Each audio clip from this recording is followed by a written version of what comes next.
Okay అండి. So, ఈ కొత్తగా స్నేక్ షీల్డ్ ఏంటి? అసలు నేను ఇది ఎక్కడ చూడలేదు. అంటే what is this? Snake shield అనేది పాములకి మన భద్రత అంటే భద్రత మన దగ్గరికి రాకుండా దీనికి ఒక ఫ్రాగ్నెన్స్ ఉంటుందండి. పాముకి ఇరిటేషన్ తీసుకొచ్చేది. చాలా ఇళ్లల్లో మొక్కలు పెంచుతారు హ్యాపీగాను. లేకపోతే పామ్ ల్యాండ్స్ కానీ పొలాల్లో కానీ అంటే ఇది దీనివల్ల ఏంటంటే ఒక 100 ml 1 లీటర్లో వాటర్ కలిపిన తర్వాత స్ప్రే చేస్తే ఆటోమేటిక్గా ఆ స్మెల్కి ఇరిటేషన్ అయ్యి పాము ఆటోమేటిక్గా డైవర్ట్ అయిపోతుంది. దీనివల్ల పాము కూడా చనిపోదు కానీ ఆ స్మెల్కి ఇరిటేషన్ అయ్యి ఆటోమేటిక్గా సైడ్ అయిపోద్ది. ఇది కూడా ఒక ప్రోడక్ట్ అంటే బయోడిగ్రేడబుల్తో తీసుకుని సర్ఫెక్టెన్స్ ఇవన్నీ కూడా మంచి ఒక ప్రోడక్ట్ రెడీ చేసి మన మార్కెట్లో మనం కూడా రిలీజ్ చేయడం జరిగిందండి.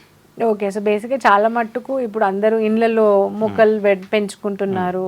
ఆర్ ఎవరైతే బయట విల్లాస్‌లో ఉంటారో వాళ్ళ దగ్గర కూడా అంత చుట్టుపక్కల మొక్కలే ఉంటాయి కాబట్టి స్నేక్స్ భయం కొంచెం ఎక్కువ ఉంటుంది. ఉంటుందండి. సో, అలాంటి వాళ్ళకి మీరు ఇది కనుక్కొని తయారు చేశారు. అవును. Okay. Which is very helpful. అవును.